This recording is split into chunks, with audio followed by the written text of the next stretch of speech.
thank you for joining me.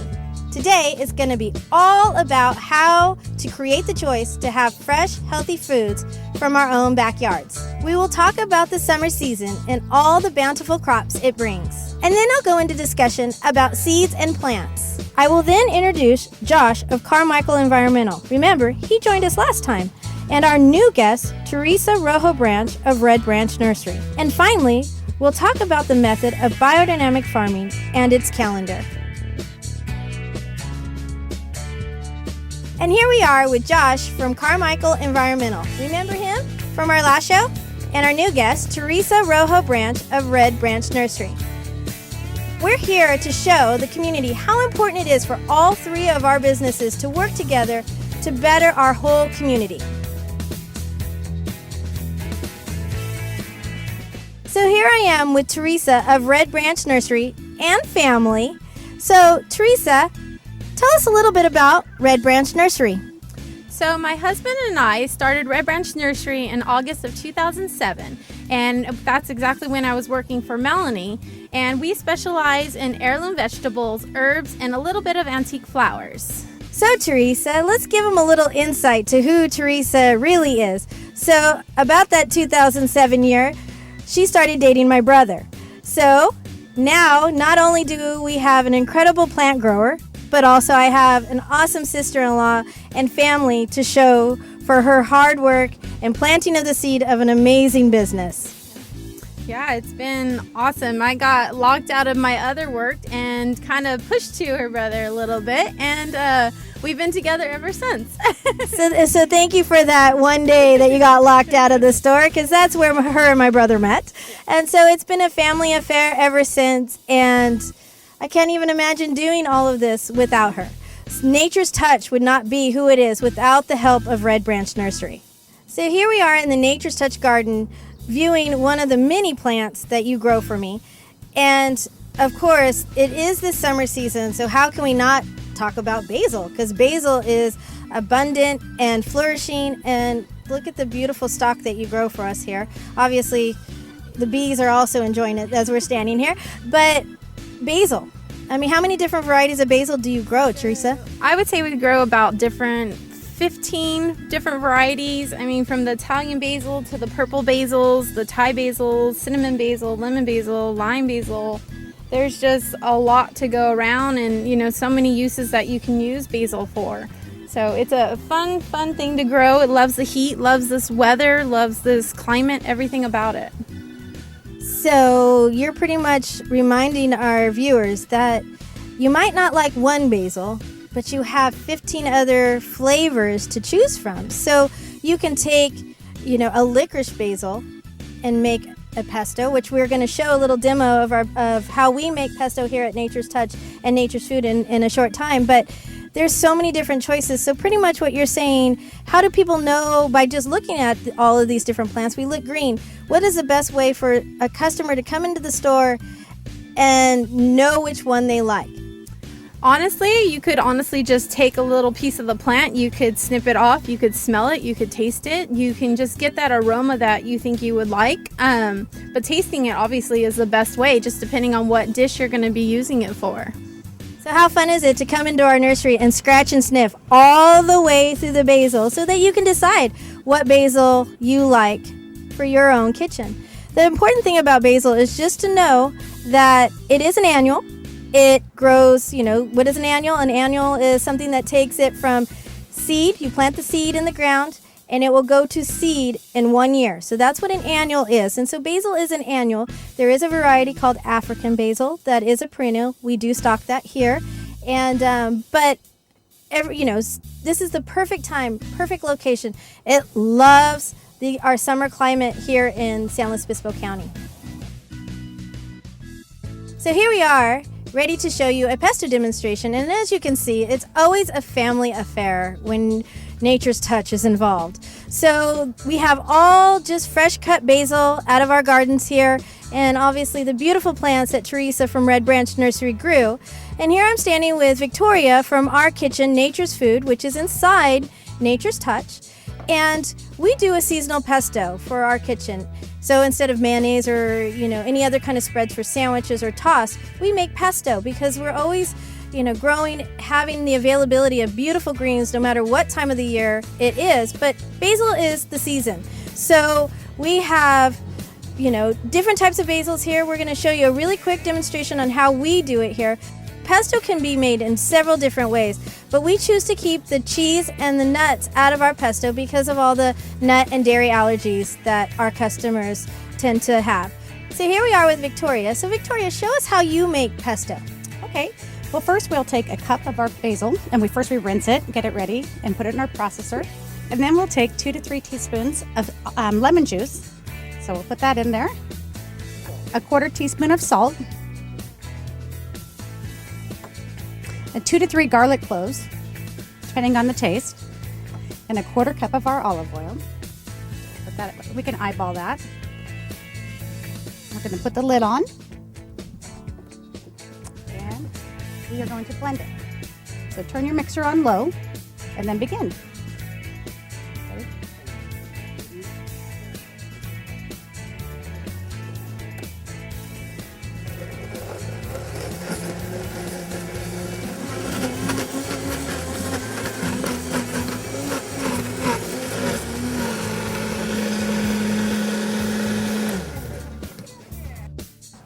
You could do this also with parsley, cilantro, anything you'd like, and it comes out beautifully. So what you're saying is no matter what season it is, what green is available, you can make this same recipe using all the different ingredients that are available. So kale, cilantro, parsley, but you can use this same simple recipe and get the wonderful texture, flavor available for whatever season it is. Thank you, Victoria, for this wonderful pesto demonstration. You're very welcome. So here we have our fresh pesto that we just made. I'm going to have Josh get a little sample of this. So Josh, come on over here and have a sample of the fresh pesto that we made from all the fresh cut basil out of our garden. Oh, thanks, Mel. Let's try this out. All the fresh ingredients.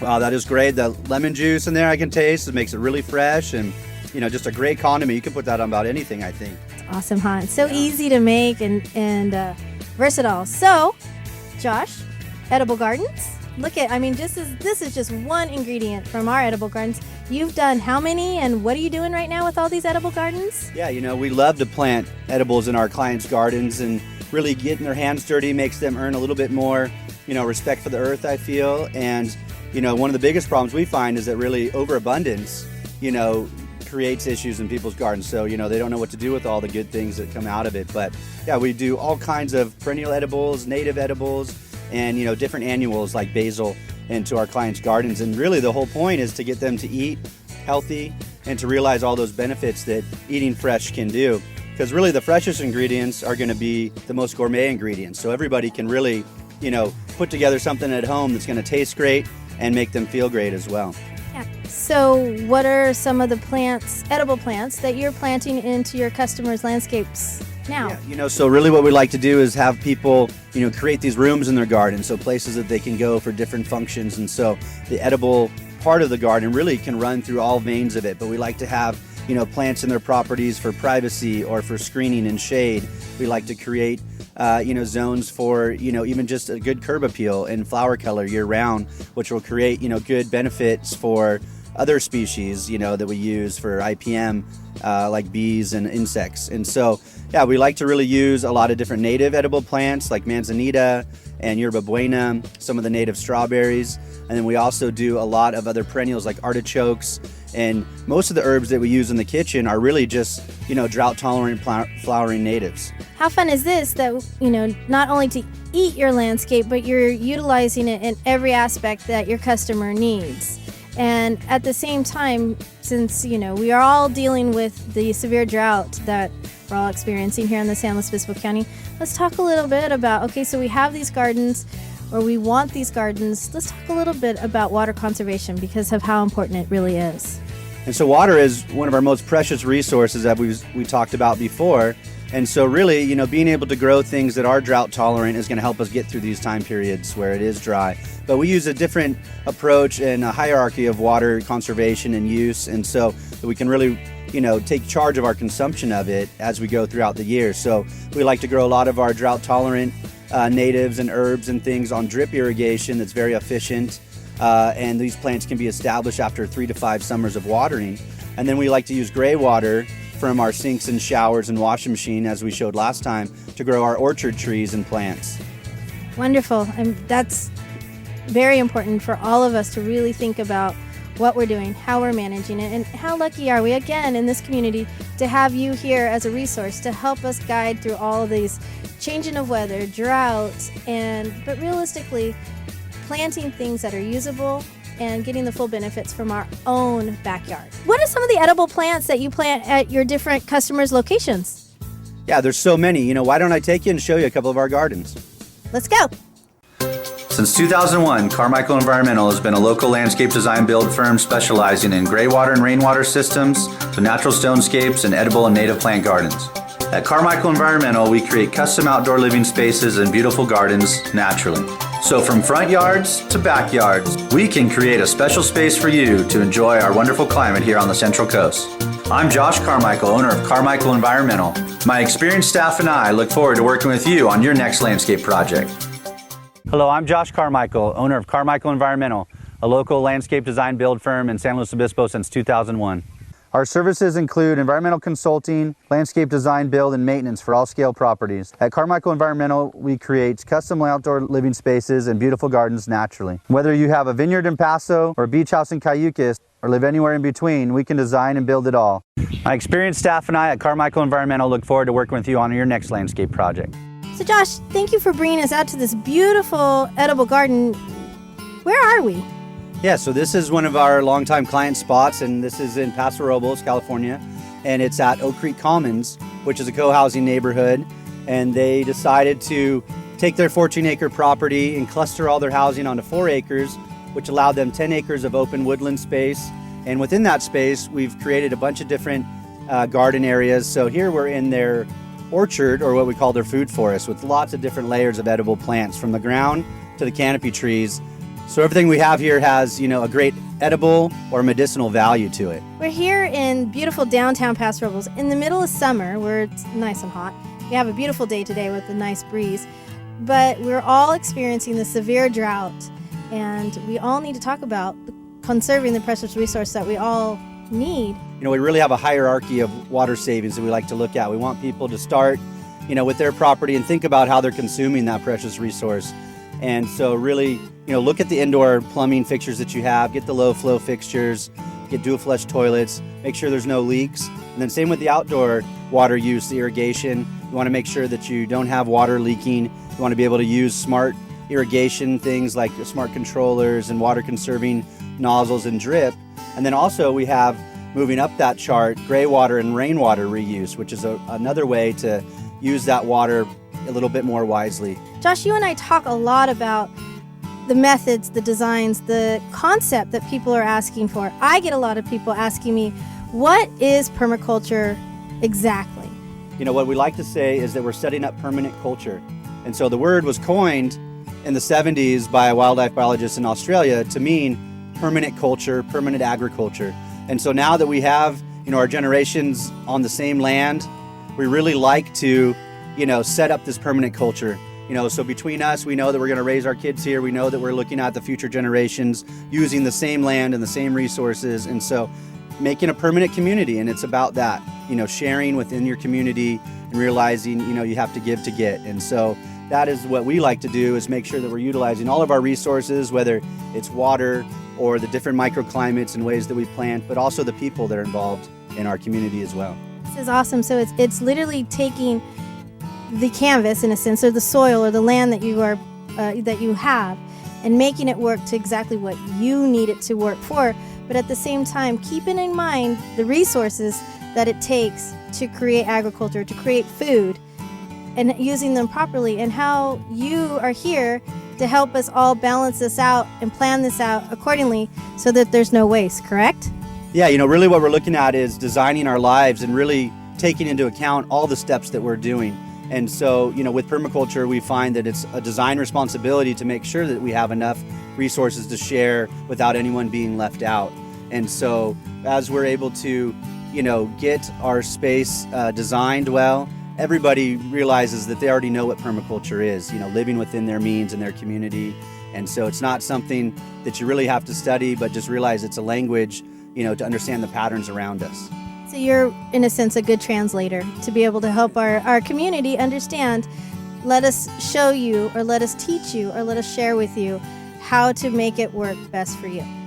Yeah, it's really strong. Every time we've taught courses, around the county and anywhere I've gone to them around the world, people just come to it and they all take away something. And so when I first started my business, it was because I took a permaculture course and I said, wow, that's just what I want to call life. And so I was able to really put together things that I thought were important to share with others. And so, yeah, we really want everyone just to be more empowered and, again, to share more within their community, and everyone will realize that they have their own, unique talents or gifts and live up to that.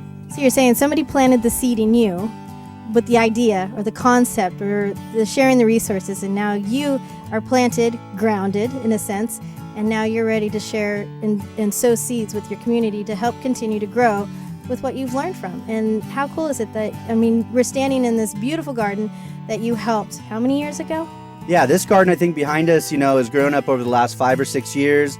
It was planted through 3 different community workshops, and we were able to teach people through the greater community, how to get this done, and also at the same time reduce the cost of the installation for these guys. So, everything really kind of stacking the functions is something we talk about a lot, and just, again, really, learning this language. And so once people learn this language, just like any other language that we learn, you become more fluent and you start speaking with other people in those terms. We all kind of get it together. So it's a beautiful thing. Like, I get a lot of people that ask, what is biodynamic? We farmed and have farmed for about 18 years with the system of biodynamic. And we talk about this, it's just a term, but biodynamic and permaculture is exactly the same, but it's just a term. And it's all about using the tools in which you have and making it really work for what you need it to be. And it's going with nature and allowing nature to guide us. How you talk about, we're going to show them the bees and the native hedge that you started and now is completely drought tolerant. And it's about understanding what it takes to get it there, but at the same time not wasting, not overdoing it, and actually consuming what you have sowed by taking the resources that you've used. Because you and I talk about this a lot off camera and off the show, but the biggest thing about your edible gardens is you're planting, you're using the resources. Let's use our resources and use our garden. Let's not let any of it go to waste. And how wonderful it is that we are all together and we can all share all the bounties of what we do. Yeah, absolutely. And this neighborhood is really great because, like I said, it's a co-housing unit where everyone is a co-owner of the property. And so they immediately have built in this way to share. So as they harvest all this bounty, they have immediately 30 neighbors to share with. And so it's kind of a good guide for us and the rest of our neighborhoods that we maybe have lived in for years or generations, and realizing that, again, like I said, we just have to, give to get and share the bounty, and it really comes back to you. And I think our county's great at that. How many acres are we standing right here just for the orchard? It's not even an acre, correct? Yeah, this small space here, I would say, is probably, maybe around 8,000 square feet. And so we have about 25 different fruit trees in here and lots of different edible natives and perennials, herbs. So, as we could tour around here, I'll show you a couple different plants that we're using. So Josh, tell me what we're looking at here. What are we seeing here? Yeah, so what's really great about this neighborhood, like I said, they all got to come together and share their property over several families. And so with the development, we're able to create a streetscape for them that was going to become the bee habitat for their beehives. And so their beehives are in the forest, and in between here, the orchard, the bees are able to visit and help with the IPM, taking care of the plants as they're on their way to their really preferred nectar sources. So we have tons of great flowering natives that are very drought tolerant and, really tailored to this climate here in Paso. Let me give a quick definition of IPM, because you've referenced to that a couple of times. IPM, Integrated Pest Management. It's managing your edibles or your plants with beneficial insects. So like when you have an aphid or a whitefly or a mealybug or the green ladybug, it's planting or creating a habitat that is going to attract beneficial insects or plant beneficial insects into your landscape to help ward off the bad bugs instead of using any other type of application of spray or chemical or that kind of thing. Yeah, I think that absolutely, what we're looking at is giving more responsibility and respect to other species to help us, the top of the food chain, harvest what we want. And so it's another way to say you want to work less in the garden, or you're employing chickens, or you're employing bugs. all these different animals and species are going to work together, to create something harmonious. Just like we said, we're really trying to mimic nature. And so as we're creating a food forest with all these edible things that we like, we need the moving parts of the forest, which are the animals and the insects. So they're really beneficial that way. Wonderful. So Melanie, I want to show you around the different types of gardens that we have here. Like I said, we have our orchard area here behind us. We have a native hedgerow that we put in for some bee habitat for their beehives, as well as, the beautiful streetscape that they need to, make their place look good for the community. And also we have some of our annual veggie garden spaces that we could look at as well. So let's go. So here we are. Share with the viewers, what am I standing in? It's beautiful, but explain, what am I standing in? Yeah, so this is a great new garden we made for our clients here in San Luis Obispo. It's their front yard that had some lawn space, and it had a mismatch of a few plants. Things are a little overgrown, out of scale. And so what we like to do is give people some really functional spaces and some really great, easy to maintain garden areas. So here they have their vegetable garden, which used to be through the lawn areas that they had.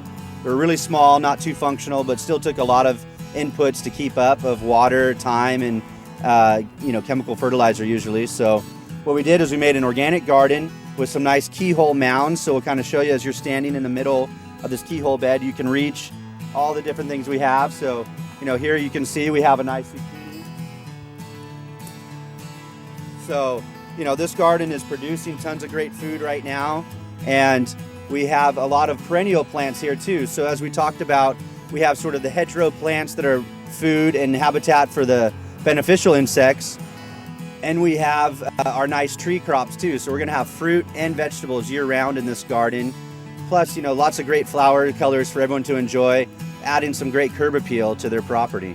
So you just planted this too. I mean, this is only This is 2 months old right now to the day.